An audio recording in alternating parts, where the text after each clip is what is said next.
And you know that list, Americans trapped. That list. Oh.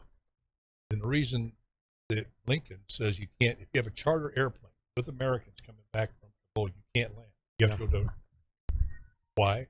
Because the deal is Taliban is still hunting. All right, we're ready on who they want to take and Facebook and YouTube. Hang from the cranes. Yeah. Oh, we're on Facebook now. Hey, how you doing, folks? Hey, I want to thank everybody who tuned in. 1 minute. Yesterday's show got a minute before we go live on radio. I had a lot of viewers, and dadgummit, just thank you so much. And if you like the show, I hope you continue to share it. Some really exciting news. Larry and I are going to do a show. We're going to try to do it next Wednesday. I will be able to confirm that later on the week because Larry's got a busy schedule. But what I'm about to say is very important to both of us. We want to do a show aimed at kids and parents on all the stuff that's going on, the climate change, critical race theory, all the hate out there, all the racism charges, and telling kids they can't have a friend if they're black or a friend if they're white, all that stuff. And we want to speak directly to them, calm their fears. What's going on? 10 seconds. Anyway, we'll more on that.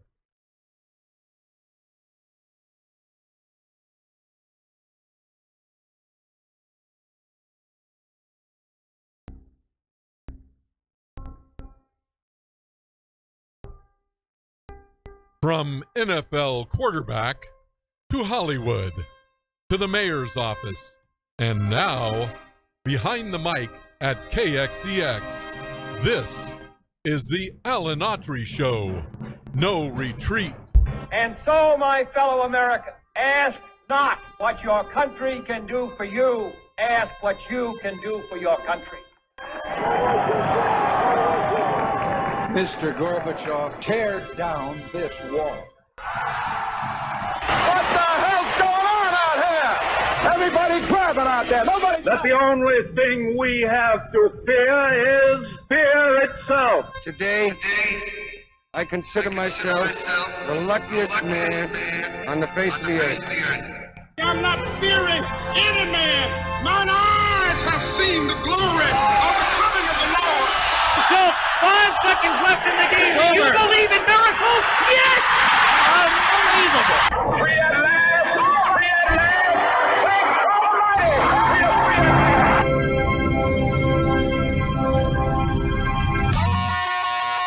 Thanks You're listening to the Alan Autry Show on the best talk in town. Talk Radio 1550 KXEX. Call Alan now. 559-899-1550. Hey, this is Alan Autry. This is Alan Autry. No retreat on Big Wednesday. So honored and humbled to have you with us. And so just thrilled, and they say in the South, tickled to death to have our guest, Larry Powell, who's with us most Wednesdays. Larry, welcome. Hey, thank you. Tickled pink, you know. Tickled pink, yeah. And as my phrase I always have for Larry, and like to utter it whenever I can, Powell to the people. Those of you from the 60s know what I'm playing off of. What Absolutely. Phrase there, and I'm urging him to have his own show here called Larry Powell to the People. Boy, just thank you for tuning in last show, Tuesday. We had a lot of listeners. Our audience continues to grow, and I just can't thank you enough. I would like to start this show off. We've got a lot to talk about. If you've been watching the news, you know of what I speak in terms of the national scene, which affects us all. When you're talking about the military, you're talking about as local as you can get with our kids and grandkids and husband and wives going off to war in harm's way. And when something happens in Kabul, as you see, it affects all of us. But it was an interesting hearing when, and Larry, it's kind of interesting when what people say when they're not under oath and what they say when they're under oath, which can hold great consequences if you try to fudge the truth. If I'm trying to be kind there. What I say, I didn't mean to say. Exactly. But first of all, I'd just like to pass this on, folks. It may help some folks, may not, but I just feel it on my heart to share this with you. I was riding my bike the other day in Woodward Park. I tried to stay in shape. I'm getting up there in years, but I feel pretty good. And part of that feeling good is riding my bike. I go to the gym every day. and just think every morning I can get up, my eyes can see where I'm going, my body can get me there. Man, it's a great day. I said my bar for happiness is very low now, Larry. I used to have, well, if my career's going good, I'll be happy. If my relationship's going good, I'll be happy. If my financial situation's going, I'll be happy. Now I just wake up and I can come in and do this show and make a movie now and then. It's a good day. But I was riding my bike, and there's this big hill, and I've always been able to take that hill, but it's getting a little tougher as years go by, as months go by, if you know what I mean. And so I'm on there, and it's been a little bit of a day. I'm not feeling full of and vinegar, full of piss and vinegar, as I usually do. So I'm having it's a grind. So I'm going along, and then I get to the hill. I'm looking up at that hill. It's a good one over there, Woodward Park. Yep. Pretty good size for me. So I start up that hill. I'm going, man, I've never not made it. I've never stopped and walked my bike, ever, in like 20 years. Wow. And I'm thinking, man, this is tough. My bike slower. I'm looking at the top of that hill. Dang, I'm saying to myself, that thing is so far away, and I'm not getting there very fast. And for some reason, I don't know, I just looked down, looked right in front of me, and I just stared at the ground in front of me, see my tire, front tire, and I just kept grinding, pushing that pedal and grinding, pushing it, looking right ahead. I didn't look up at that hill anymore, how far it was, just pushing and grinding, pushing. And it seemed like just seconds went by, and suddenly it's not as difficult to pedal. I look up, I'm on top of that hill. I made it to the top of that hill and getting ready to go down. So I wanted to share, to me, you know how my mind works, Larry. I do. What metaphor for life can I use this for to enrich my own personal life? And I came to the conclusion that, a lot of times in life, those hills that we look at, the difficulty seems so enormous that we'll never. Whether you've been in an accident or in rehab, and you're just trying to move your arms again, people that are feeling right, and they look at the top of that hill going, themselves, I will never be able to walk right again. And you just whether it's a relationship going, we're so disconnected in this relationship, we'll never get there. And you just keep looking at that big hill. And if we would just look at what's in front of us today, how can we make today as best as we can? What task do I have in front of me today? Is it to get the laundry done? Do the laundry. The Bible says do everything to the glory of God. Because he says, be tidy. Make it, have a purpose to everything, Larry. And just take your eyes off of how big the problem is and just deal with what's in front of you and do the best you can for that day and that moment.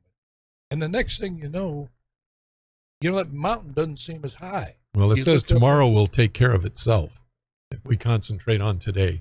But you covered this, if you remember, in Victory by Submission. You remember that hill there? Am I subliminally drawing on that? I think you might be. Am I shamelessly plugging the movie? I didn't know I was plugging the movie, but yeah, you're right. But think about that. Theme. Yeah. Yeah. You make it up the hill when you determine to keep going.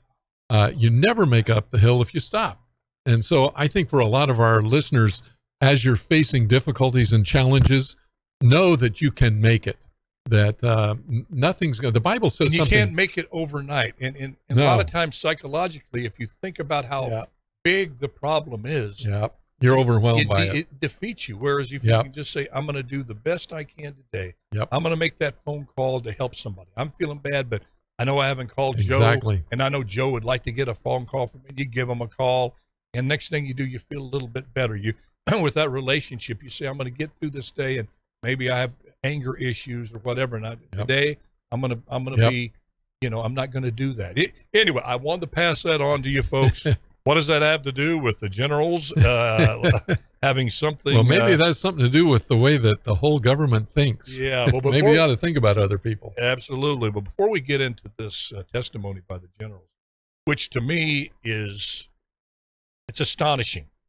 I know in the media they use the word bombshell a lot, and then bombshell news, and then you go and somebody stole a chicken from Foster Farm, so that's the bombshell news.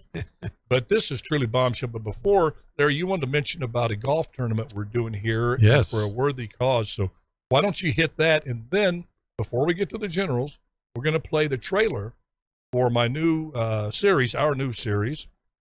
Called Almost Home, that will be debuting November 21st. But talk about the golf. Yeah, Darrell Rogers was a Fresno State coach, also coached the Detroit Lions, University of Arizona. So we have a lot of history with Darrell Rogers, and he's helping raise some money. He's no longer with us, but in a tournament for the third year where we're raising money for Child Evangelism Fellowship. It's a fantastic thing where folks get to go into schools and be a club and get to teach kids values and a lot of things that they really need to know about that have some eternal consequences. But the best part of this whole tournament coming up on October 9th, and folks can still get into it, is that you are going to be there as a special celebrity.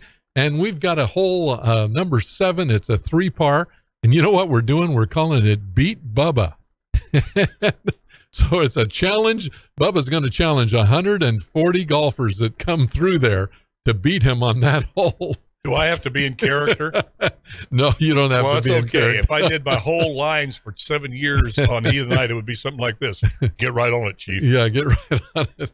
Bubba, can you sign this? I'll get right on it, Chief. Get that 7-iron out. But we've raised about $75,000 each time we've done this, so it's a fantastic program. But you told me that I have to tee that up. I haven't played golf in 30-something years, and I would say this as a cautionary warning that anybody who's near me when I hit that ball may have some eternal consequences to deal with if they're not quick, able to dodge that. You can drive them to prayer. So that's. So when is it? October 6th? October 9th. October 9th. And folks, 559-226-5539.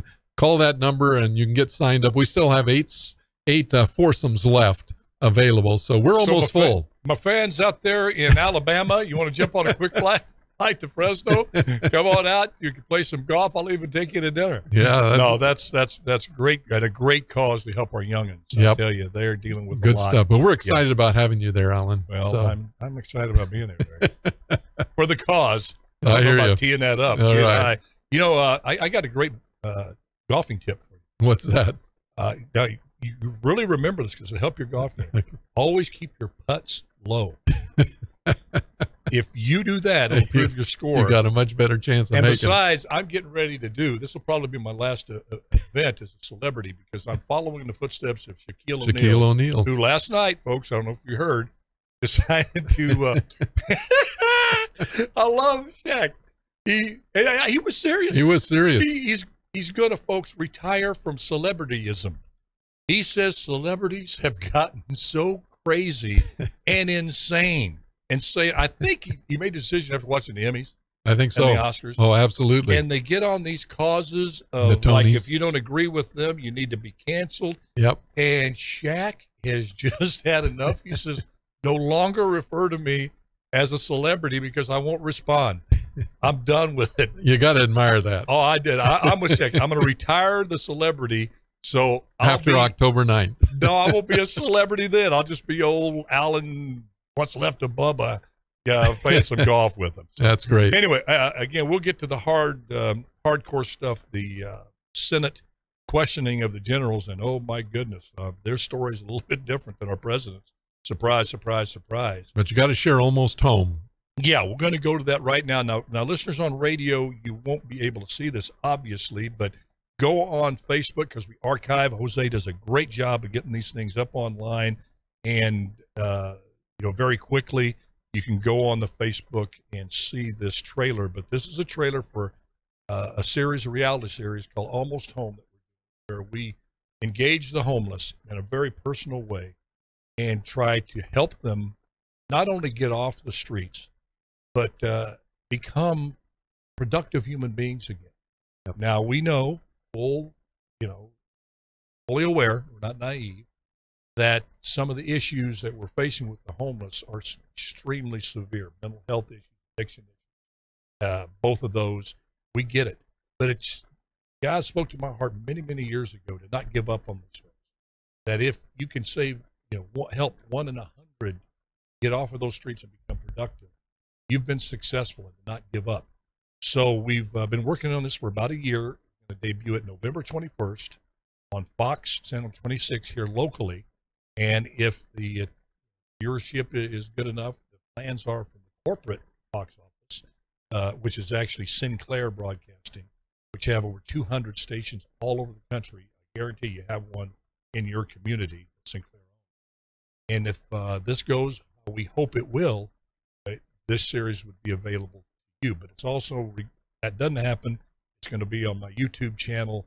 We're going to keep doing this, whether it gets sold in syndication or not. So here's the trailer, Jose. Out on the street. There's one less person that was out in 105-degree weather today.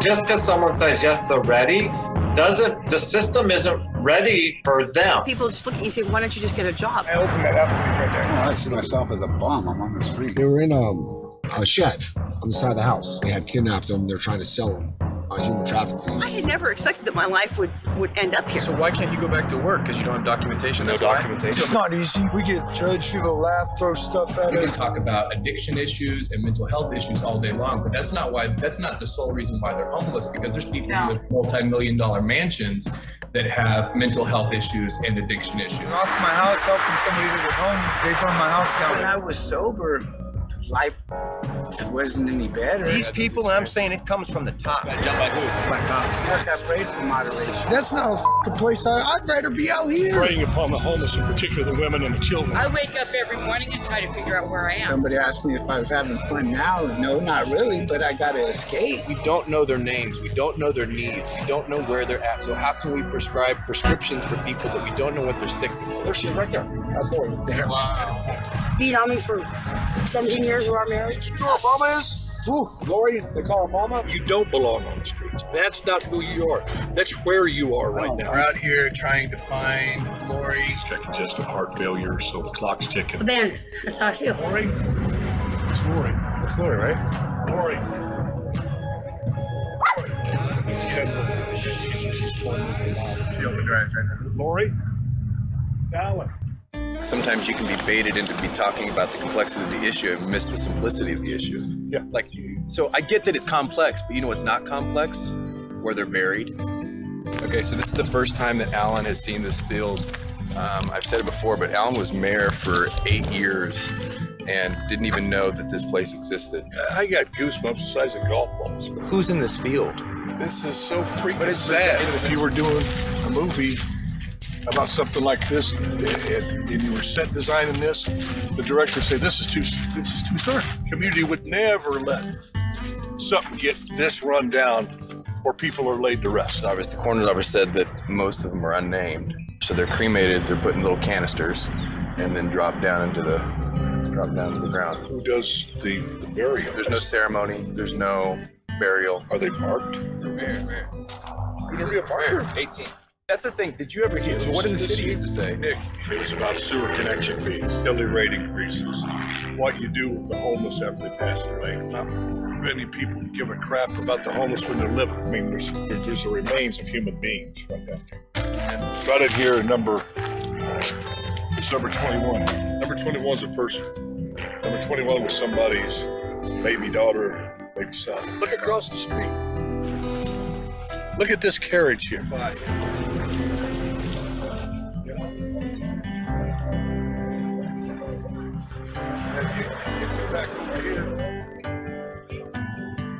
You come back over here.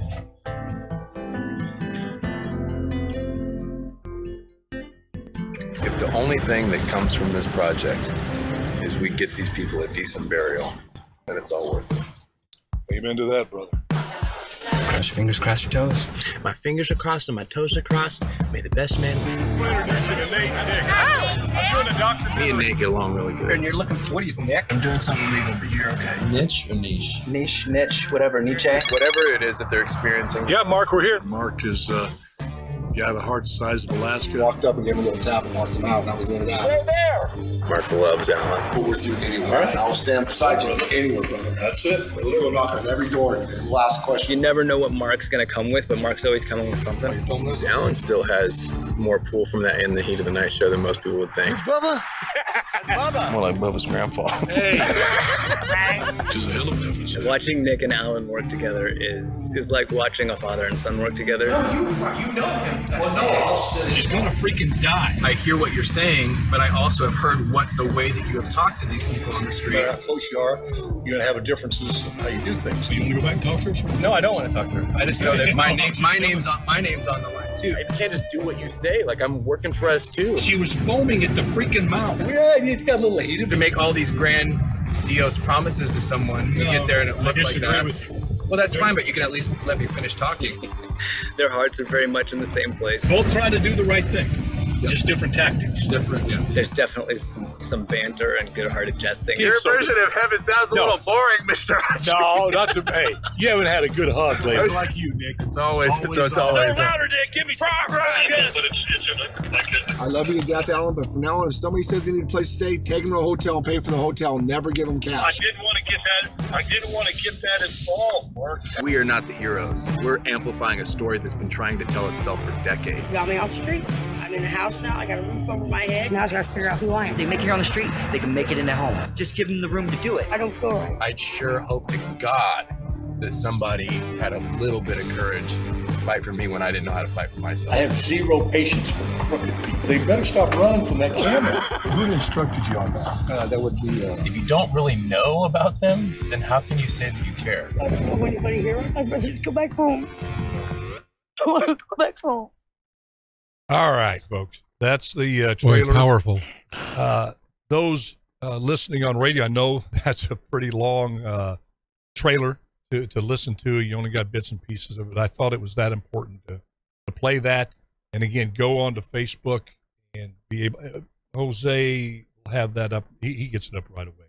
So we're going to take a quick break, and when we come back, we're going to talk about that just unbelievable testimony that happened in the Senate yesterday. Just amazing. And you know, do people really care if people lie to them, even their leaders? Do we care if our leaders lie to us anymore? Boy, I hope don't know. so. I don't know.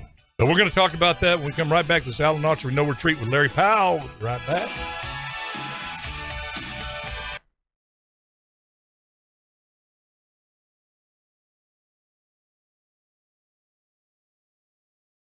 Hey, our Facebook friends, we're so glad that you are with us today. This is fantastic. Love the comments you're putting down.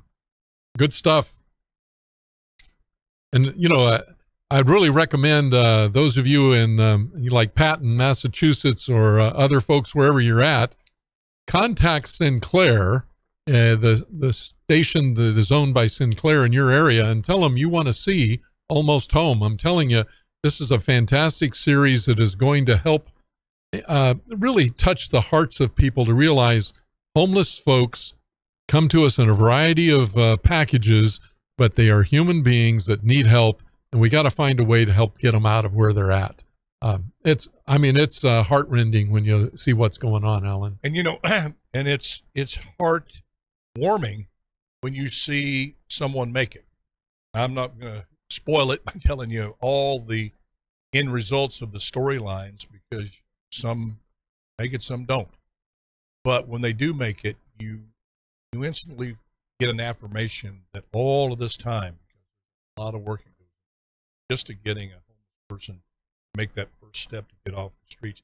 You would think you meet somebody, it's 110 degrees outside. They're sweating to death, foam at the mouth, barely breathing. And after that experience, they would take the help to get off. But the pull streets, they're literally streets of hell. The hold that they have on some folks is just, it's tough to comprehend unless you go there and spend time with them. Then after a while, you get it. Yep. And then that saying that we say so often, sometimes it loses its meaning, but it's so true. That saying is there before the grace of God go by. Just comes, that keeps you going. Alan, a couple of comments on here are really neat. Can't wait to watch the show after seeing the trailer. That was intense. Another one said, that was Vicky Eberholzer who said that. But, I mean, folks are really responding because it does grab you. Thank you so much. Appreciate it, folks. Yeah, we're hoping to help homeless, not just here in Fresno, but somebody sees this anywhere. Well, the idea, because we have this system that kind of emerged out of the docuseries, and we think we can replicate that all over the country, almost home concept program. And we get that going, we can help a lot of people. We're going to go back on radio.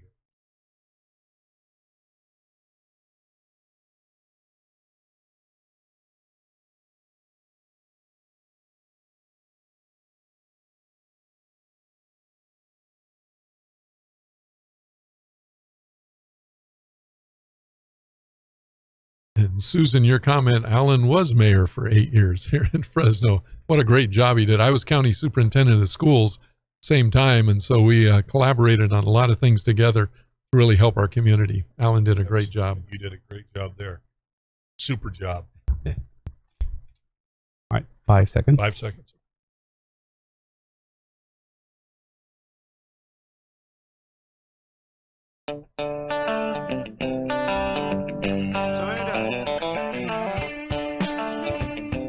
You're listening to the Alan Autry Show on the best talk in town. Talk Radio 1550 KXEX. Call Alan now. 559-899-1550. And welcome back to the show. Playing Sweet Home Alabama. I know we got a lot of our listeners in the South jumped off their couch right there to attention to that anthem.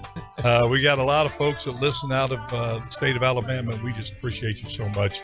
It's just your football team needs to get a little bit better. You know, it's when the NFL expands, I'm sure. Now you're preaching, Alan. When the NFL expands, all they got to do is just go to University of Alabama and bring them in. Into the Eastern Conference there, and they'll be fine. Oh, boy. Okay, Larry. The Senate questioning under oath, General Milley, General Lloyd Austin, General McKenzie. I don't believe General Miller was there, but I may be mistaken. General Miller was the head of the Central Command in Afghanistan. McKenzie took over until we did our unconditional surrender, which, you know, you want to draw the comparisons between Donald Trump, and I'm not one of these Donald Trumpsters. He did everything right, drank the Kool-Aid, and he's the Messiah. I'm not. I can separate personality from policy. I'm very analytical when it comes to this. So's Larry. Fact of the matter is, Biden did not follow Donald Trump's plan. There was a date of withdrawal. That's all it was, a date of withdrawal. And he changed that date. Joe Biden changed it from May to a date that he agreed upon with the Taliban. Yep. And what proceeded after that, the difference between Trump's plan and Biden's plan is Trump's plan culminated and was in reality a conditional withdrawal. He made it clear to the Taliban leaders, hey, you know what we did to this to the Al-Qaeda leader? We droned him. You've seen what we do, what I do. If you break a deal, it's going to happen to you. That's the language that the Taliban and all terrorist groups understand. They do. So that's completely different than what happened with Biden. So Biden took that agreement to have a conditional withdrawal with the United States of America imposing those conditions upon the Taliban to an unconditional surrender. Nothing could be more polar opposite than that, right, Larry? Exactly. Well, you know, it's like giving you a Tesla but no electricity. You know, and that's exactly what happened. We had no way out once that was all announced. When you give away everything and basically you say you set the conditions, Taliban. Right. We basically lost the war. It's like MacArthur and the Japanese meeting. It would MacArthur saying, "Okay, what do you want? What do you want for this?" Yep. The victor gets to set the conditions, and Biden and that the Biden administration looked at this as a surrender. And what happened, when this happened, we all know it just went crazy, just fell apart as it inevitably would. The Taliban's not going to change their stripes. They demanded lists of Americans so they could hunt them down and hang them from cranes. The other part of the deal was to leave all of that $80 billion worth of the best equipment that in the world in terms of warfare weapons, leave that behind. You can't go out of Bagram Air Force Base, which is state of the art. You got to be in Kabul because we can surround it and make sure we let in only the people we want. And including, you're going to tell me that the Taliban didn't know that Al-Qaeda dude that came in there and strapped himself with that explosive, they killed 14 of our finest and 160 innocent people. They didn't know he was coming in to do that. Of course he did. They had to know. Of course they did. He was waved through. They knew what was going to happen. And so then we listened to the generals. Okay. I get a chain of command. I was, a little small taste of that as mayor in the political world. You can't have your city manager going against everything, and you've got to have some chain of command, especially in a strong mayor form of government, which we had here. So I get the generals trying to give some cover to the president, but Milley and Austin went completely overkill. Calling the drone strike that killed an aid worker and 10 kids as a righteous strike, not just saying we're sorry about what happened. Right. And that type of rhetoric, it was like effusive that we support this president. Then strange things happen when you raise your right hand under the penalty of perjury. You go under oath. These same generals started to sing a different tune yesterday. The words come out differently. Absolutely. Did they not? You find out that what did they actually recommend? Right? Yeah, they recommended 2,500 troops to stay back, get everybody out, surround the airport, keep it safe. That didn't happen. And, just like anybody else, when mom actually caught me doing something wrong, it was real hard to lie my way out of it. She saw what happened. And I mean, the American people saw what happened. And I think it's pretty well given a fact that the generals contradicted what the president said because he did not follow their advice. And when you don't follow the advice of the folks on the ground, and I learned this just in schools, if I don't follow some of the advice that principals give me, I can't know as superintendent what was going on in every school. I can have a general sense, but I'm going to listen to the folks that I've hired to do the job. I don't know about you folks, but, I'm not a big fan of being inept, but I've been inept in things. Yeah. So I have empathy.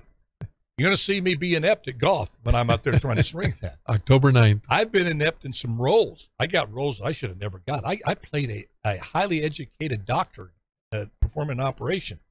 And I'm sitting there going, can you hand me that suture? Totally miscast. Horrible. So I get it being inept. But so this administration obviously in so many ways is inept.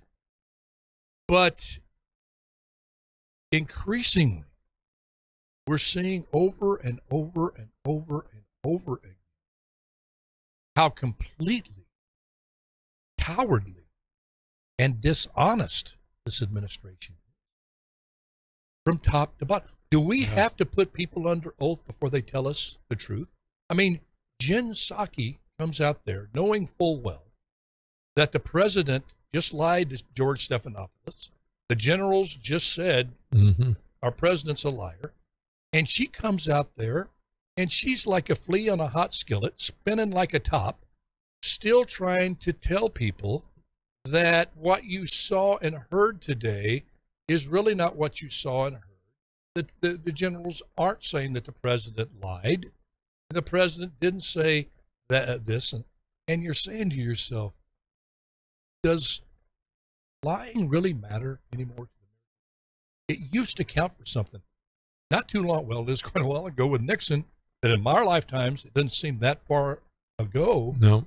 that the president was drummed out of office and people went to prison for lying about a couple of two-bit burglars that broke into the Democratic National Committee. You know, Frick and Frack, those two thieves from Home Alone, you know, were smarter than these two guys. Yes. From what we know, didn't get anything, didn't steal anything. Yet they lied about it, President G. Gordon Liddy and the whole group, and they suffered, as Larry shouldn't, rightfully they should. Well, you know. And compare that today when you have the president, when asked by George Stephanopoulos, did your generals recommend that you keep some semblance of a force, 2,500, 3,500, there throughout the withdrawal process? And he said, I don't recall that ever happened. Well, you remember, you undermine all of your authority when you lie. You severely undermine it when you're caught in the lie. And that's exactly what has happened here, is that the president has been caught in a lie, interviewed by ABC. ABC has on record him saying he doesn't recall ever being told that. How can you not understand? Surround the airport, protect the people, get them out. But Larry, I'm going to ask you this again. My question to you, and I know it's difficult for you to answer because I know how you operate. You believe in second chances, third chances, if you own up and you tell the truth. Right. But you've headed many organizations, especially in the world of education. If people would have lied like this to the people under you, if you would have done that, which is beyond me, you would have resigned. Absolutely. People below you would have been gone. I mean, it would have been, the door wouldn't have time to hit them in the butt on the way out. They would have been out so fast if they lied like this group is doing. So my question is, does America really care anymore? I watched Chris Cuomo last night on CNN. He's trying to spin. His whole story was not that the generals contradicted what the president said, basically calling the president a liar. His leading story was the fact that Milley said that 8 other people knew about his phone call and was calling Mike Pompeo a liar, all of the other administration a liar because they knew of the call. And that was his whole thing, that these people knew and they said nothing, when he knows full well the fact that he made the call was not the big point. Right. Of course, counterparts call each other. It was what was said in the phone call that we would alert. Right. Milley would alert the chairman of Joint Chiefs of Staff equivalent over there in China if we were to attack, which would have cost untold thousands of dead Americans. It's like, you know that he's lying. Just what Cuomo was saying, he was doing, and I guarantee you, mostly of those CNN viewers were nodding their head. Yep. Going, yeah. Let me tell you something. Does America, does it really carry the same way? I think America really does care. What we hear, make me feel better about America. Make you feel better. Make me feel, I'm really pessimistic here right now. I'm going to tell you. You know, one of the things I do when I see stuff like that on television is I don't go to talking heads to find out their opinions. I go to my neighbors, I go to my folks at church, I go to friends, and I ask their opinions of what's going on. And I'll tell you, universally in this case, they all think the president lied. And I'm not just friends with Republicans. I've got a lot of friends on all sides of the equation. And you know what? They know when they're being spun. They absolutely know. But do they care? It's part of their processing is, look, I know Biden's a liar. I know you can't believe a word this man is saying. I know Kamala Harris is incompetent. I know the whole administration is responsible for 13 dead brave Americans and 160 Afghan people. I know that this huge $6.5 trillion bill is going to destroy the economy, but they ain't Trump. So I'm going to support them. Now, you know that's out there, Larry. Yep. Well, that mindset, as dangerous as it is, and I can just tell you right now, I'm not trying to be good at two shoes. I'm special. But I'll tell you one dang thing. There is no way, if I was supporting a candidate, I don't care who, that's where I'm independent now. Mm-hmm. I'm not going to drink the party Kool-Aid. Don't tell me when I was Republicans, I had this happen to me. You got to support this guy locally. Right. I won't mention his name. Show him a little grace. Mm-hmm. That, used a testimony at a church during the mayoral race, first mayoral, about my drug use in the past. And I never been to a rehab, never been to a clinic, never been arrested, should have been both. But by the grace of God, he delivered me from that. He put that on a hit piece, and that went to Sacramento's political group, the Republican operatives, and went over to 1,000 people in their mail. Now, I know that hit home personally. Mm-hmm. I was able to take it, went after my family. But this guy, years later, was running for an office, and the Republican Party wanted me to support him. And I said, listen, I'm not going to go public with this, and I still won't, because I'm going to show him grace and his family. Right. But you're not going to march somebody out there just because they got an R by their name and expect me to vote for them. In the same way, but on the Democratic side, if you right now are conservative, Republican, and any Democrat, any far left individual can do just about anything, and your line is, you know what, it's better for the country, I support this, and I don't speak out on this, and I'll remain silent about the lies because the alternative is worse. Yeah, and the alternative is not worse. Integrity still does mean something, and as soon as we give up integrity in our personal positions and in our corporate positions, democracy is lost. You have to stay with a sense of integrity. You have to call people on it when they're not being truthful. And it's interesting. You can call people on lies without challenging them as individuals, but you're challenging what they're saying. And I'm not going to say, you're a bad person, but I'm going to say what you're saying is not truthful. Absolutely. And that's and you can take a next step. What you're saying is the lie. Absolutely. If you say it's untruthful and you don't correct it, I'm going to take the next step and say it's a lie. I'm not going to call you a liar. And the next step, if you keep doing it, you're going to leave me no choice. But we certainly forgive quickly when they do ask for forgiveness. But here's Joe Biden. And God bless his heart, man. He has a history of lying. I just got a partial list. It goes all the way back. This is what happens when you say things early on and you're not held accountable. One lie leads to another lie. A little lie means to a big lie. Now you have a history. You have a history, and it becomes part of your persona.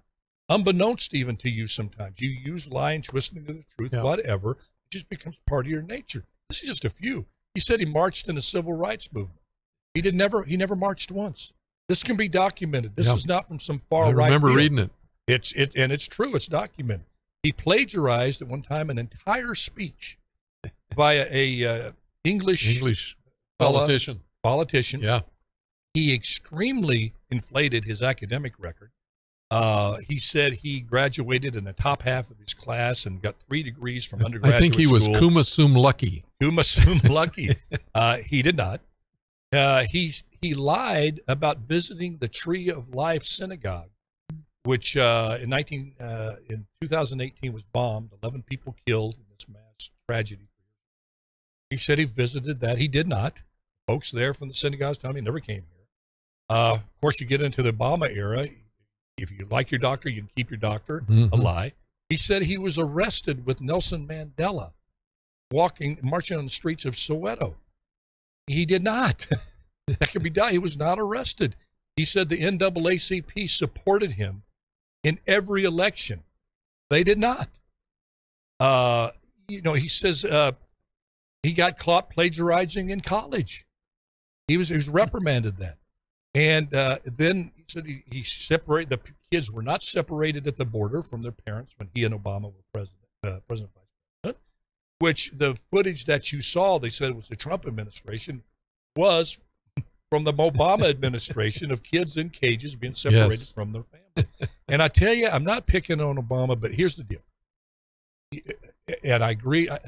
President Biden wants to be Obama. Okay? You can watch him, Larry. We've talked about his mannerism. But it is that famous senator says, you're no John Kennedy, or you're no President Obama, because President Obama, and I'm going to say this not of any venom or any political point of view, just fact.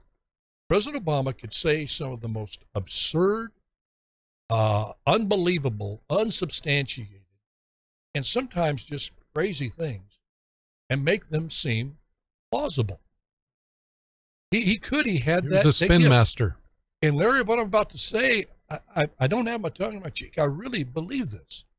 I think President, because I know people that they don't just support Obama to this day, they worship him. Yeah. It's a religion.